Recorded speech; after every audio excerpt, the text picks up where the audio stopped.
Throughout జర్నీని ఒకసారి realise చేసుకుంటే, అంటే మీరు 12వ తారీఖు ఆడియన్స్ ముందుకు వస్తున్నారు, మళ్ళీ మీరు ఇంకో జర్నీ స్టార్ట్ చేస్తారు, ఇంకో కథతో స్టార్ట్ చేస్తారు. ఈ జర్నీ ఎలా గుర్తుండిపోతుంది బాబు? అంటే లైఫ్లో చాలా చాలా బ్యూటిఫుల్ మెమరీ ఇది. బాలకృష్ణ గారు లాంటి ఒక బిగ్గెస్ట్ హ్యూజ్ స్టార్, ఆయన 3 సార్లు బ్యాక్ టు బ్యాక్ రాజకీయాల్లో ఎమ్మెల్యేగా గెలిచిన వ్యక్తి.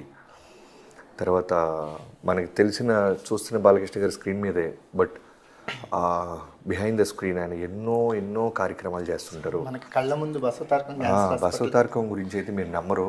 ఆయన నన్ను రిక్వెస్ట్ చేసేవాళ్ళు, ఇవాళ నాకు ఒక 1 అవర్ టైం ఇస్తే బసవతారక క్యాన్సర్ హాస్పిటల్కి వెళ్ళి ఒక చిన్న డాక్టర్స్తో మీటింగ్ ఉందండి అని వెళ్ళి మళ్ళీ వచ్చి కబాబో మేకప్ వేసుకుని మళ్ళీ ఆ క్యారెక్టర్లోకి వచ్చేవాళ్ళు అనమాట. సో 24 అవర్స్ నాకు మీకు తెలుసో లేదో ఆయన 3:30కి లేస్తారు డైలీ. 3:30కి లేచి ఆ వ్యక్తి మళ్ళీ నైట్ పడుకునేదాకా రాజకీయం, సినిమా అండ్ బసవతారకం, హాస్పిటల్, ఈ మూడింటిని బ్యాలెన్స్ చేస్తూ నడుపుతుంటారు. మోస్ట్ సక్సెస్ఫుల్గా నడపటం. అవును, వెరీ డిసిప్లైన్.